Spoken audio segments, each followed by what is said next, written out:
Okay, hello everybody. This is Dr. Marston with the video lecture for week number 2 for neuropsychology. Um, just a couple things. I have posted some articles on the introduction to neuropsychoanalysis. I've posted them in the Moodle portal for our course. So please review those. Hopefully, you're moving along with the book, the neuropsychoanalysis book. Um, I made a few references to things from the book in there. One thing I'm hoping you're getting the sense of as you read the book is that one of the reasons that I am so pleased to be able to include neuropsychoanalysis as the uh, main focus or one of the main focal points of this course is because it really was within neuropsychoanalysis that there was an attempt to figure out what to do with this neurological information. Because as I said last course, one of the things that's worthwhile or to keep in mind is as fascinating as the neurological information can be to practitioners, there isn't a whole lot of practical use that we as psychologists or even um, other any of the other fields in covered in CIHS comparative religion, um, uh, uh, physical health, natural healing, that sort of thing. There isn't a whole lot that we can do just with information about what parts of the brain control what areas. So, as fascinating as that can be, I'm hoping that you can see with psychoanalysis, neuropsychoanalysis, that there was a real attempt to figure out, okay, well, what does this information mean and how can we use it? And there have been a lot of articles on that. I will attempt at times to share some of the more uh, some of the information, not only in professional journals but also in journals from more general readership that address this whole issue of what can clinicians do on a very practical basis with the neuropsychological information that is out there. As I think I've said before, the purpose of this course is to help you become better clinicians, not just to memorize the different parts of the brain. That's certainly someone in the course had mentioned that that's on the licensing exam. That's certainly true, but that's not the biggest focus of this course. This focus is to help you become better clinicians as you move towards getting your degree and your licensed clinicians, professionals. And in my mind, that requires not only knowing the information, but figuring out what we can do with it. So I'm hoping you're seeing that. I think the Schwartz book is fascinating in that field, and certainly when we get to the book on trauma therapy, that'll be in there as well.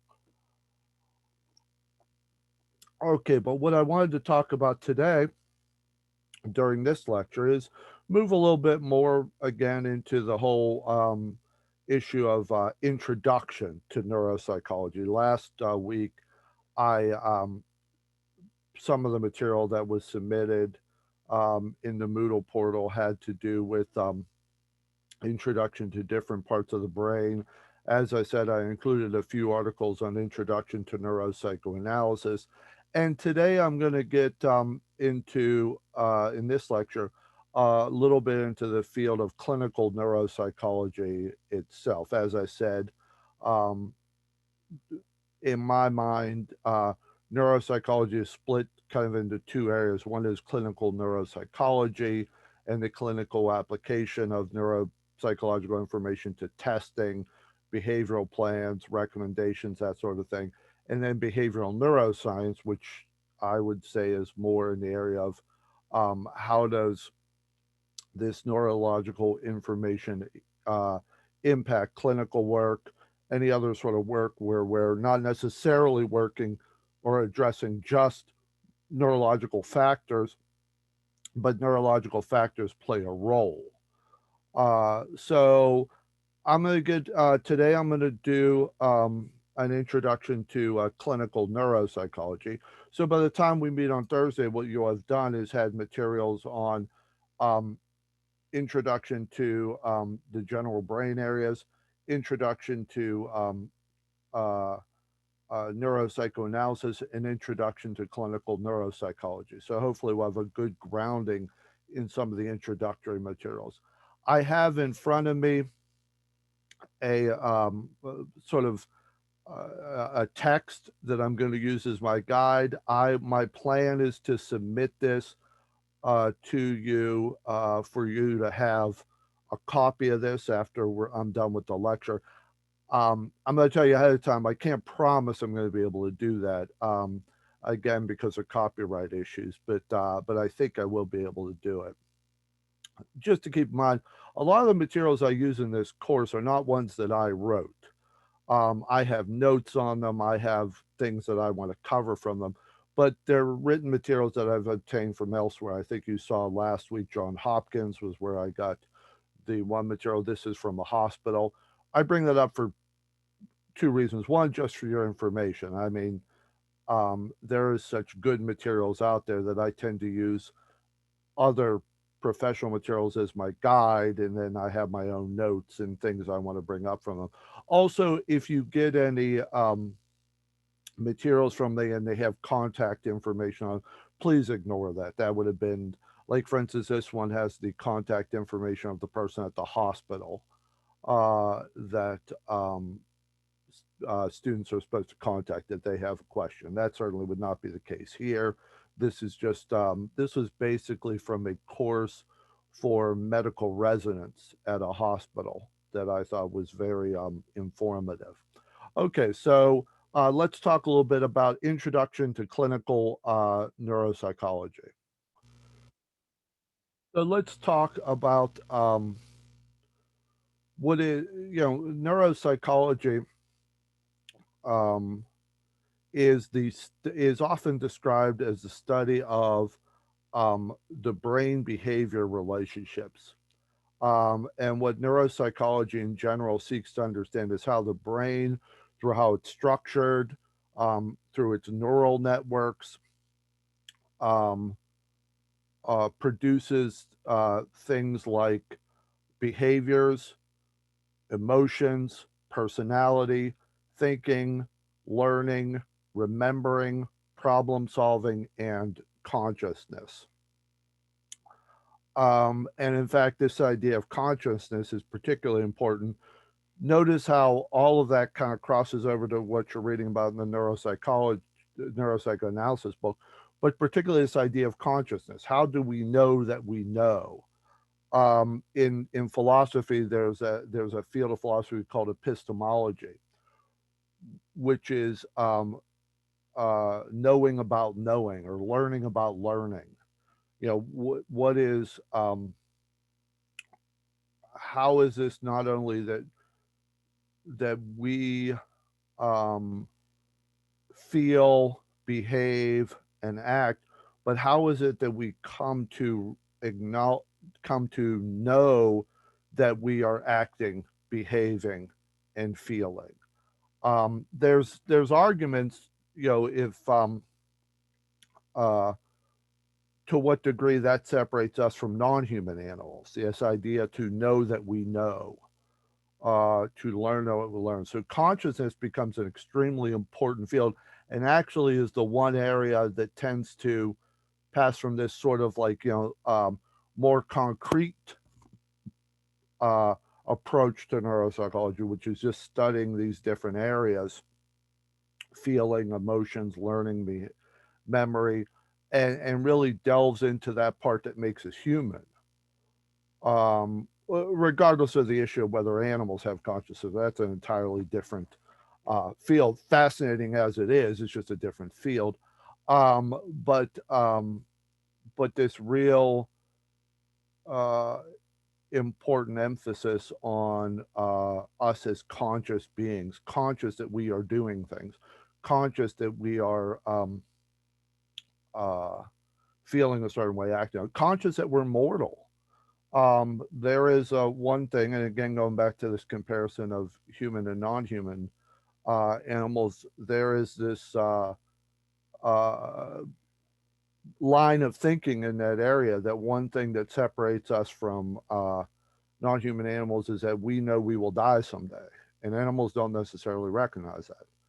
They're not functioning on, they're not, there's an instinctual fight for survival, but there's not as much solid support that animals have a consciousness of their own mortality. So there's a lot. So that area of consciousness becomes a fascinating branch of study. But now clinical neuropsychology tends to be a field that focuses more on what the brain is doing. Um, and clinical neuropsychology uh, really um, looks at the brain as a functioning organism and how it impacts. Probably one thing to think about is neuropsychology is um, focused more on just the brain and how it works and what it and how it impacts different areas of functioning. And behavioral neuroscience is more interested in this whole mind brain concept, the concept that the brain makes up our mind, and how are the two related and how are the two distinct. So if we talk about uh,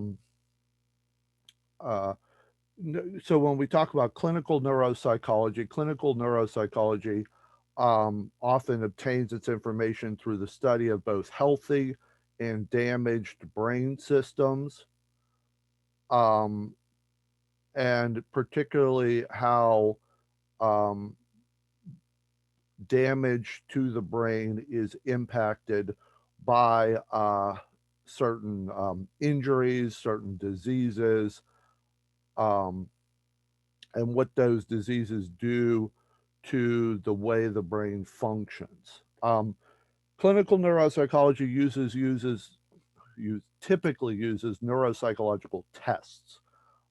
These are objective measures that are used to differentiate whether any sort of abnormality in what the person is able to do and how the person behaves is caused by some sort of impact on the brain, um, or directly on the brain by a disease or an injury, or if some sort of change is caused more by emotional difficulties or a learned process. So if somebody, one example, just to bring this up, is ADHD is considered to be a neurological disorder, is considered to be an impact on the way the brain functions. Anxiety is considered to be more of an emotional process. It is part of it is um, how the person is responding emotionally, and often comes about as a learned process that the person becomes more anxious in situations. ADHD and anxiety have similar symptoms. People with anxiety often have difficulty paying attention, difficulty remaining focused. Uh, and so ADHD and anxiety can look similar, but come about through different processes. ADHD is uh, in that part of the brain that focuses on attention.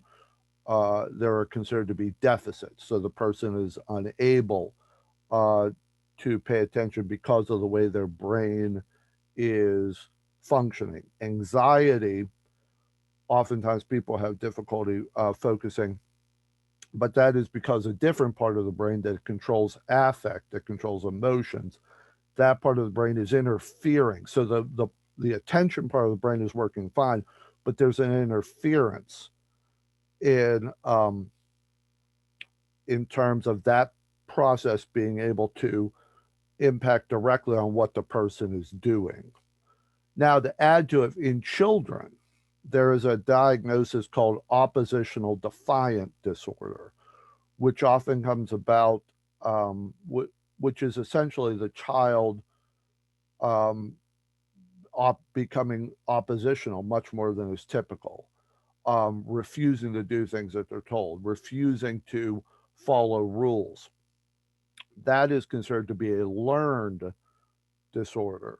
And so the child learns to respond um, in situations where they are told what to do by refusing to do that. So, um, in the case of oppositional defiant disorder, you could have where the child is fully able, fully capable of being able to pay attention, but they are essentially refusing to do so.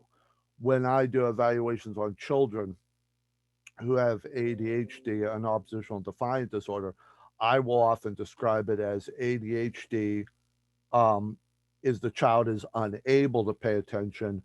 Oppositional defiant disorder is the child is unwilling to pay attention.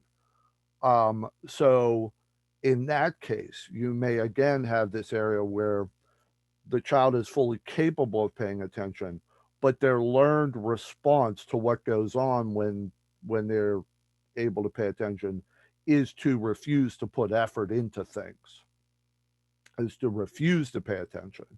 Even there is a learned response that even though I'm focusing, I am able to focus, I am being told to focus, I am going to refuse to do it. So there's a learned pattern of behavior. So in that case, you have you have an inability to pay it, or I'm sorry, you have problems with attention. It is very clear that let's say it's a child being evaluated. Um, there are clearly difficulties with the child not paying attention. You can tell from the testing, from the school performance, that the child is not paying attention. Very often with neuropsychology, maybe there might be an attention test. And um, so, and one of the reasons the child might be given an attention test is because teachers are reporting, well, they're not paying attention. We want to know why. So then there's attention test, and it comes out clear that the child is having problems with attention.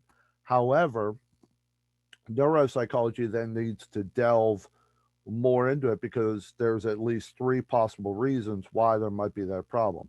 The child may be unable to pay attention. That's the ADHD, where the part of the brain that controls attention isn't working the way it's supposed to.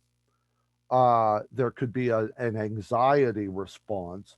So the child is able to pay attention, but the emotional part of their brain is kicking in and is throwing a bunch of anxiety signals that interfere with the child being able to maintain attention. Or there could be a learned set of behavior where when that part of the brain kicks in, where the child knows they're supposed to be paying attention, their learned response is typically to be, well, I know I'm supposed to be paying attention, but I'm just not going to do it. That's their learned behavior.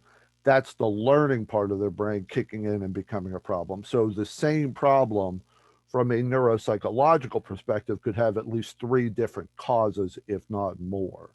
So oftentimes neuropsychology is trying to identify what those areas are or what those problems might be. Now, as far as clinical neuropsychology goes, um, it has a lot of um, benefits, or at least a difference from things like neurological examination. Because you could say, well, couldn't you just give the child an MRI or a CAT scan or one of those other um, neurological um, tests uh, where the child can, where you can scan the brain. Um, and certainly that's a possibility, but there's a couple things. One is um, it's not like it's always exactly clear even from brain scans, why, uh, you know, if a certain part of the brain shows some sort of deficits or shows some sort of irregularity, it's not always exactly clear that that's what's impacting the behavior. I mean, one thing to keep in mind about neuropsychology and neurology in general is it's not like everything is 100% certain about what damage in one part of the brain means, because the brain tends to be is an instrument, uh, is an organism that has a lot of um, interacting parts. So it's not always clear, even if you have a neurological scan, about what the different results on a neurological scan mean. Um, Also, now that's one. Now another practical aspect is there's just often not um, access to neurological scans. They're very expensive. It's not like there's one on every corner, so to speak, although there's much more than there used to be. Also, it's not like every time you get a neurological scan, it's like devoid of any problems. Many of them require shooting someone up with dye, a chemical, so that the imaging will work. Um, so that also can be limiting as far as wanting to have neurological exams on any sort of regular basis. And the fourth thing is neuropsychological testing has the benefit of actually seeing the impact of what is happening in the person's brain. What happens with neuropsychological testing is you give the person tasks, drawing tasks, memory tasks. So you can actually see the skills that the person has or does not have. You can actually watch them as the anxiety might interfere or as the learned refusal behaviors kicks in. So neuropsychological tests have the added benefit of being able to see the actual behavior as it occurs or see the emotional response as it actually occurs. Um, and that can be a real benefit for delving to piecing together what it is that seems to be happening with this individual. So those are all reasons. So neuropsychological testing is often seen as an addition to neurological examinations, but neuropsychological testing also stands on its own in many cases. Even though what we're talking about with clinical neuropsychology essentially um, comes down to a lot of information that's relevant for neurology, neurologists aren't involved because neurologists get involved in the medical part, but the behavioral, emotional, environmental interventions tend to be the field of psychologists. And so neuropsychologists tend to be more involved than neurologists with these sorts of things. Okay. Okay. So I kind of I went into a lot of things there. So please keep in mind what I've just talked about for the past couple of minutes is essentially trying to um, focus in on what is clinical neuropsychology and how does neuropsychology as a field differ from neurology. And there's basically two answers. In general, it doesn't. In general, neuropsychology is a branch of neurology. But as far as professional fields go, as far as the practical application, it does differ in that neurology is considered a medical field where the interventions, the tests are considered medical. Um, and the medical interventions for fixing the problems, uh, again, are medical. Neuropsychology is clinical neuropsychology, even though it is based on a lot of neurological information is a branch of psychology.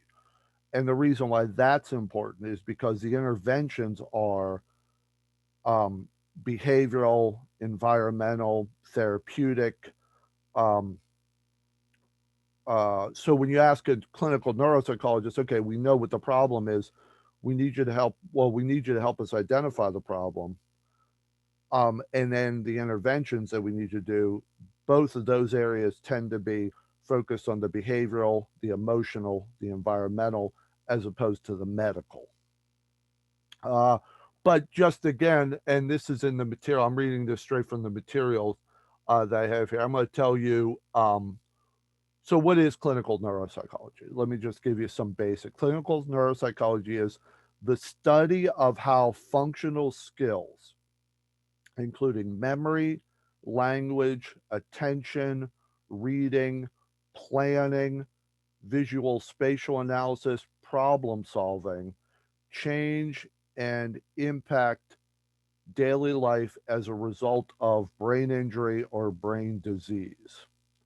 So, the study of how um, uh, brain injury or brain disease or just brain changes in brain functioning or differences in brain functioning impact those functional skills.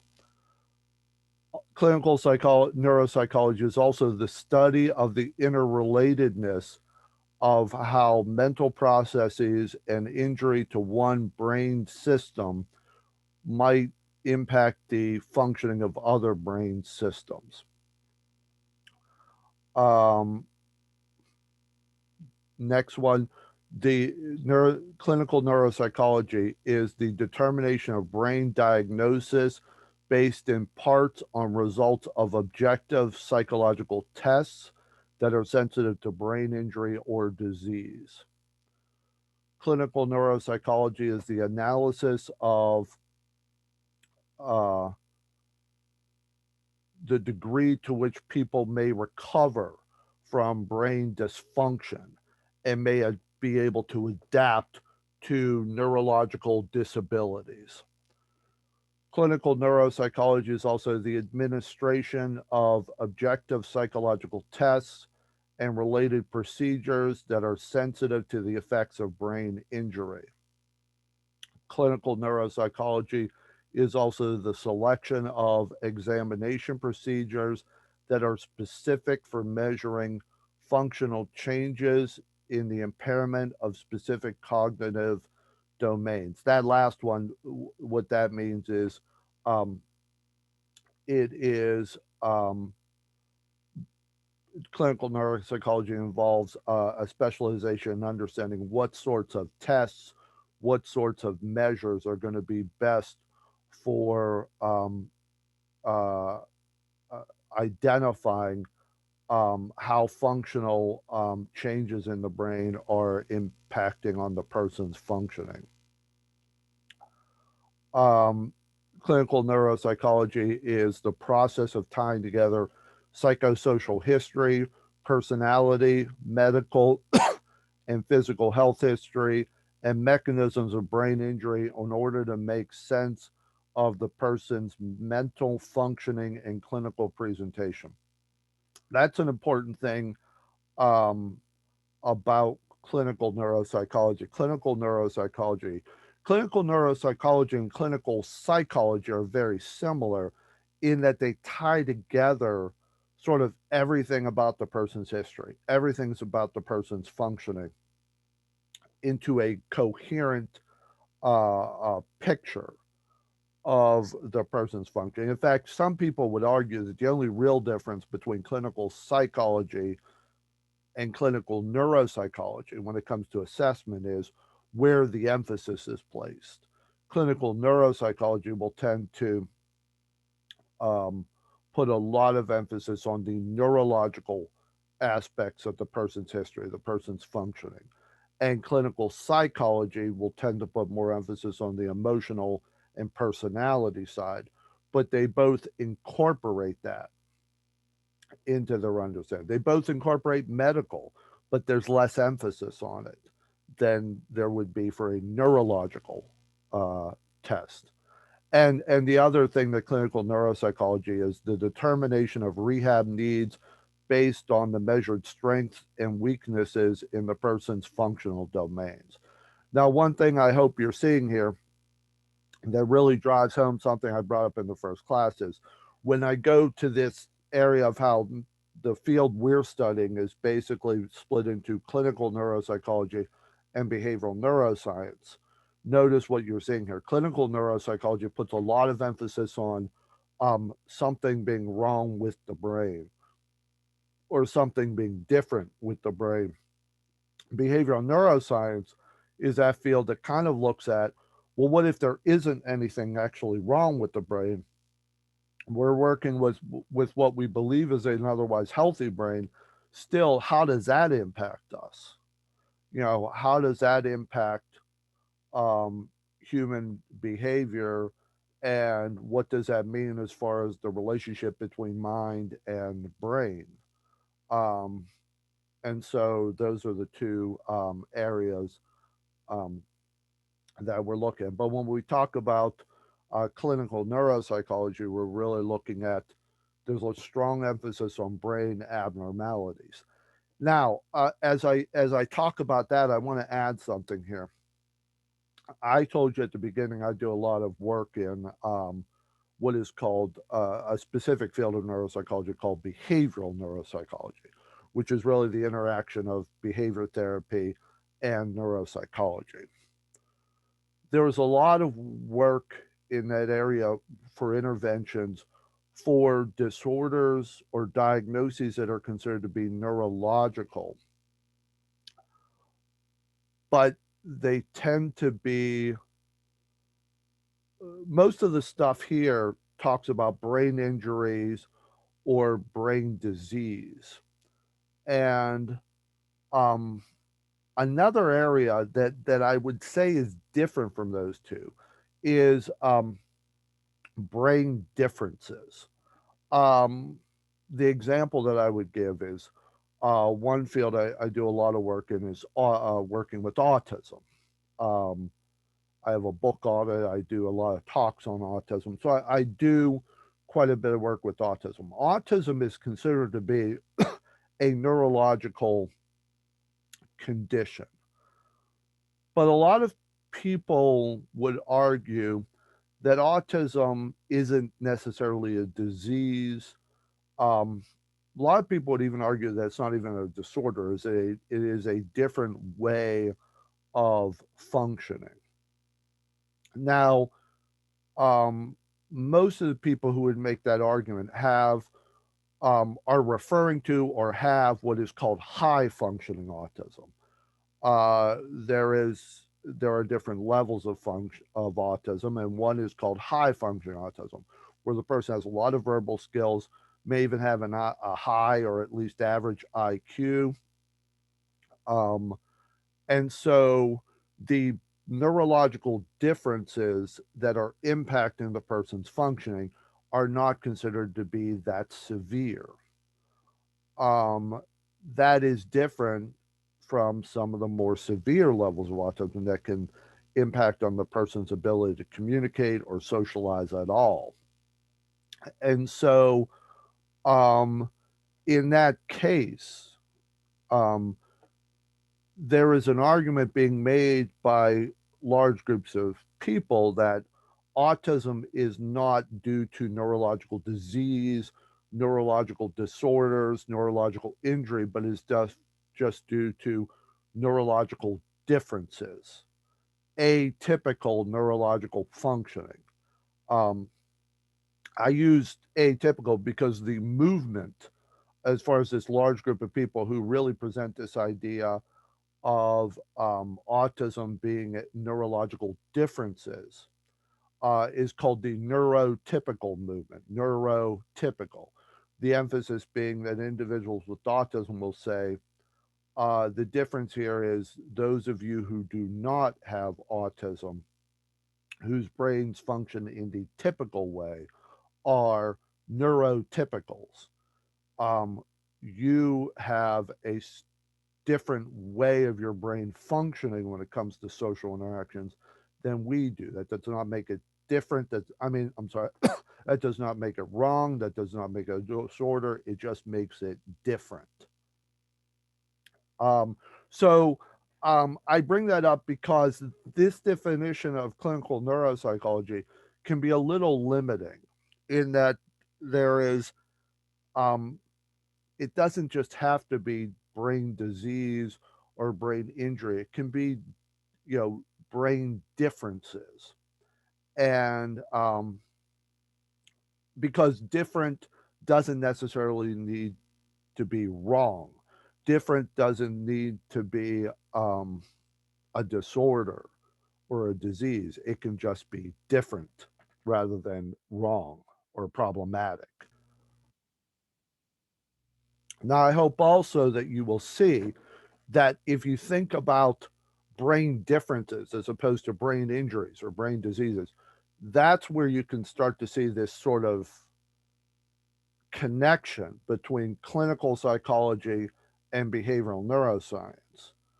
Because behavioral neuroscience is maybe looking, well, how does our brain impact us day to day, even if there isn't anything quote unquote wrong with it? And clinical neuropsychology looks at brains that have something quote unquote wrong with it. Um, but if you look at it just in the field of differences, then you see sort of how the two fields come together and sort of have this Venn diagram, and this is where they intersect. Because then you get into, well, everybody's brain is different. Um, and when you think about the fact that everybody's brain is different, then you sort of see, well, how does personality, how does behavior, how does emotions work in general?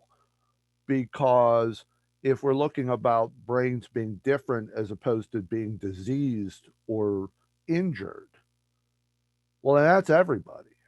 And so then you start to ask the question of, well, what's similar and what's different?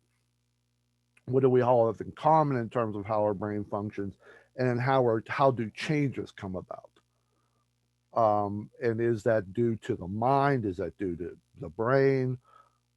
Is it due to learning? Is it due to emotions? And it comes out that it's all individual differences in all areas. Okay. So what I want to talk about now is this whole idea of um,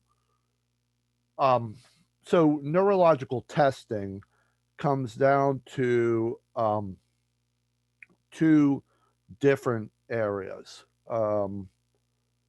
Because what neuropsychologists do is a lot of testing, a lot of formal testing, and it can be um, really, it's considered to be two major areas that make up neuropsychological testing: neuropsychological screening and full neuropsychological examinations. Um, Neuropsychological screening tends to be much more basic, that is used to describe things like uh, situational changes in emotions or cognitive functioning that can't be readily identified. Why does the person seem to all of a sudden have this change? Um, Support for a medical problem, uh, sudden onset of some sort of physical symptoms, or just to identify the degree to which some sort of neurological factors seem to be impacting on the person's functioning. Screening would often be used for an examination that is considered to be primarily psychological, but there are some cognitive tests that are being incorporated. This would be things like a mini mental status examination. There's a test called the Bender Gestalt, which is considered to be a very short test of visual perception. Um, each of those are called screening. They tend to be shorter than full neuropsychological examinations, and they tend to just identify sort of what is called gross impairment. Gross impairment means there's evidence that this area is impaired, but really all you can say is it looks like this area is impaired. Exactly why it's impaired or how it's impaired isn't clear. Now, neuropsychological screening is often used to set the stage for whether full neuropsychological um, assessment is needed. So, the difference often between neuropsychological screening is neuropsychological screening is uh, considered to be much shorter, much more basic, much more direct. Neuropsychological examinations tend to be comprehensive and have a lot of detail to them.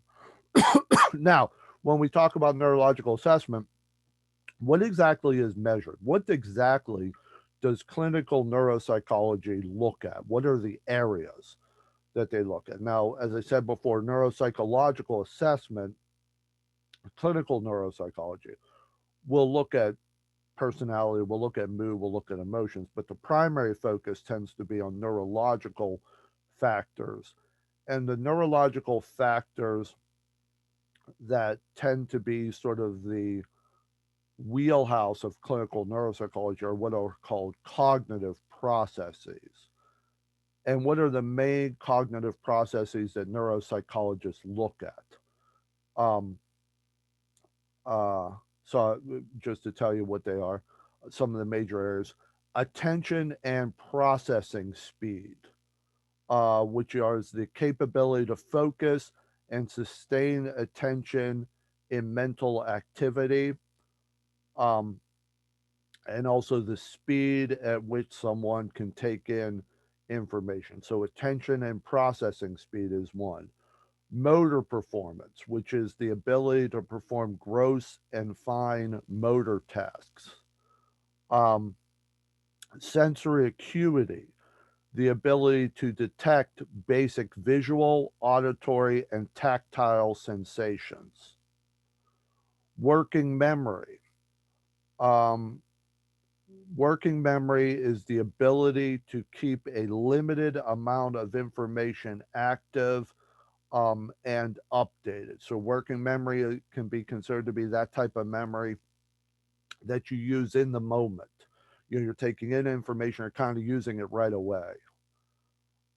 Learning and memory, the ability to encode new information, store information, and retrieve information. So, the difference between working memory and then the other areas of learning and memory is working memory is um, what you're using immediately. It isn't even necessarily the case that working memory involves learning new information. You may be using information, if you are, for example, an example of working memory would be if you're in the store and you're saying, okay, I'm going to make a cake.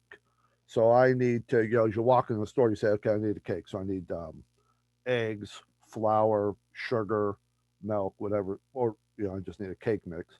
But you're saying to yourself, okay, I'm gonna make a cake from scratch, so I need whatever you have in a cake, um, eggs, sugar, flour, um, icing, that sort of thing. So you would say to yourself as you're walking in the store, okay, um, and probably more direct. So you look up how to make a cake. You're walking in, you got your phone, you're putting cake, and okay, that's what I need. Okay, so you walk to the store and you're memorizing what you need in the cake, and you buy it. Well, that memory may go away.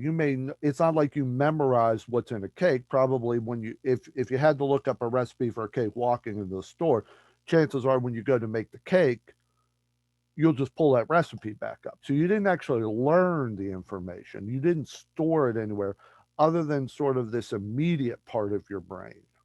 That's working memory. That's stuff you need right now. Learning uh, is related, when you get into the memory that's related to learning, that's where you actually store the information so you can retrieve it later on. So the difference between working memory, which is sort of like all contained, um, you memorize it at the same time you're going to use it. Learning memory memory that's related to learning is where you actually store it somewhere. Um, so, um, so other things that neuropsychologists um, uh, focus on is intelligence. Intelligence is considered to be a multifaceted concept of general mental capacity. Um, Intelligence is often considered to be this general concept that reflects the person's ability to comprehend, adapt to, and interact with the environment. So it's a multifaceted level of all these different cognitive abilities and the person's ability to use them to comprehend, adapt to, and interact with the environment. Um, you have all these other cognitive areas that are sort of very specific: memory, learning, attention. Intelligence is considered to be the way the person is able to combine all those things to actually interact with and function in their environment.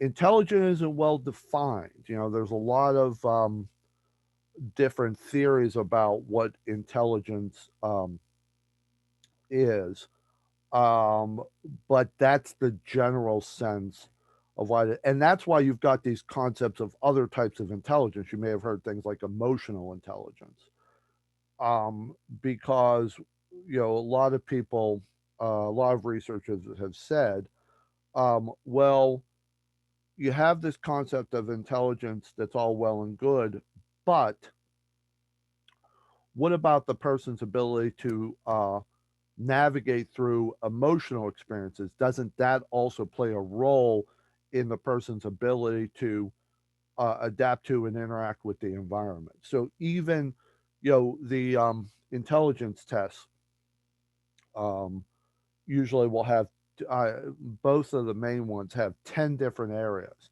10 major areas of cognitive functioning that are used. Even that is not considered to be enough. You know, there's emotional intelligence, there's other types of intelligence that have been theorized as like, well, this should be playing a role as well. Another area that neuropsychologists look at is language, which is the ability to receive and express through various forms of symbolic manipulation. So, language is how we communicate with others. And the reason why it's defined as various forms of symbolic manipulation is um, language doesn't have to be verbal. There's nonverbal language, um, and it's symbolic manipulation. So body language can be language. It's symbolic. How the person moves, how the person acts, is considered to be symbolic of something. Words are symbolic of something. Um, And so pictures are symbolic of something. A picture of a ball is not a ball. A person may see a picture of a ball and say that's a ball, but in reality, what they're being shown is not a ball. What they're being shown is a piece of paper that has something drawn on it that looks like.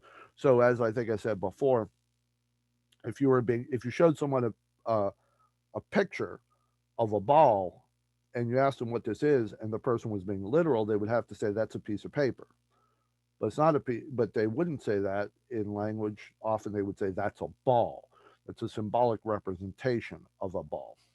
Other areas of um, that neuropsychologists focus on is calculation, the ability to use math, even basic math is another one. Visuospatial analysis, visual spatial analysis, which is the ability to receive, interpret, and apply meaning to visual information.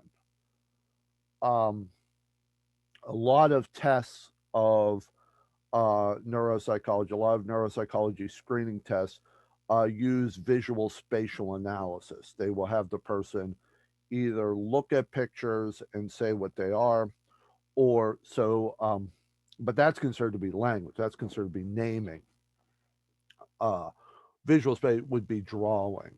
Um, um, on a mental status examination, a good example of that is one of the best, sort of very short, um, and concrete tests of Alzheimer's disease, uh, is considered to be a test called draw a clock, where the person is asked to draw a clock, that says 10 minutes after 11. And 10 minutes after 11 is chosen because of the way it would make the hands, look. But the person is asked to draw a clock, uh, that says 10 minutes after 11. For a lot of reasons, that is considered to be a very good, um, test of, Alzheimer's disease, in part because of what it shows about visual spatial analysis.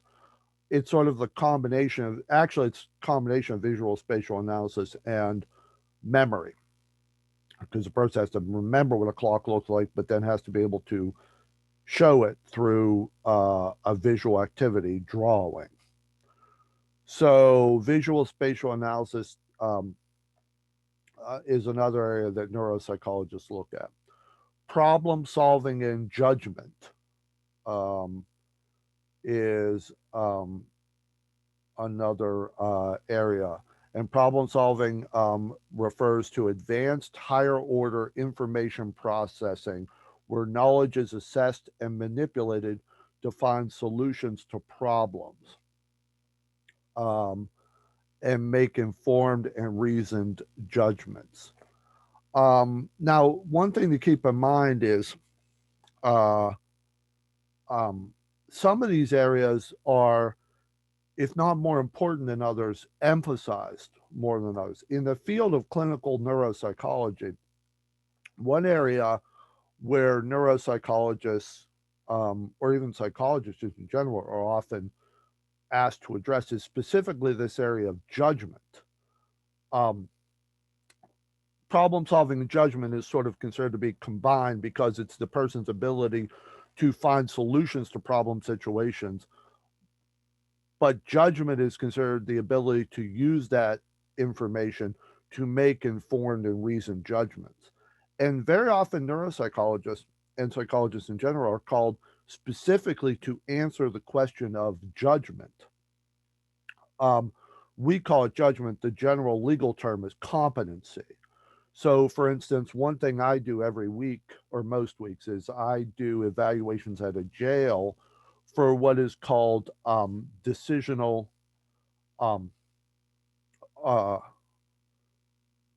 decisional competency, specifically related to whether the person is able to help out with their defense. So that is a specific assessment where I look at whether the person is capable of making informed judgments when it comes to, helping out with their defense. Are they able to understand the charges that they're facing? Are they able to interact with their lawyer? Are they able to understand sort of the basics how the legal system works? Other ones that I've been involved in, and psychologists are things like, decisional capacity for people who've been brain injured, about whether they're able to live on their own and make good decisions about living on their own, or able to handle their finances. So some of these areas of neuropsychology are ones that are emphasized a great deal in terms of neuropsychologists and psychologists in general, being asked to, specifically address just those areas. Abstract thinking is another area that neuropsychologists look at. The ability to use generalized information and apply it to specific situations, involving abstract or conceptual thinking. Um, just to give you an example, typical question asked, in an abstract thinking part of like a mini mental status examination would be, how are an apple and a banana alike? Um, okay, so abstract thinking, as I was saying, just to give you an example, and I pause here for a second. So rather than go back to what I was having before, I'll just repeat part of it. Um, an example of an abstract thinking question from standard neuropsychological screening is, how are an apple and a banana alike? Or how are a bicycle and a train alike? Apple and banana, both fruit. Train and a bicycle, both modes of transportation.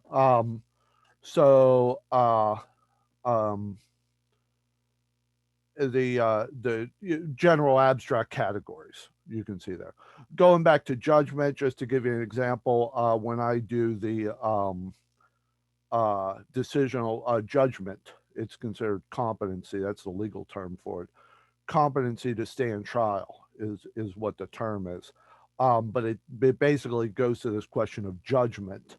Um, Question I might ask is, if the prosecuting attorney were to come to you and ask you to tell them all about the case, should you talk to the prosecutor alone? And of course, the answer to that is no. You shouldn't talk to anybody if you're on trial for something. You shouldn't talk to anybody without your attorney present. Or uh, what does a judge do? What does an attorney? And what is your attorney's job? Those are some judgment questions, some competency questions that go directly to this question of judgment. Does a person have the judgment to help out with their own defense?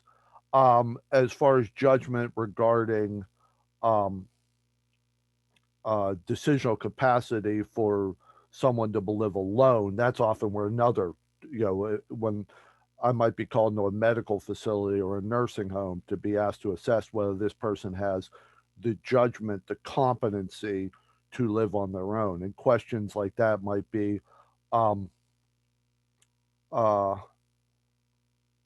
if you were home and took too much of a prescription medication, what should you do? Or if you were home and the pipes burst, what should you do?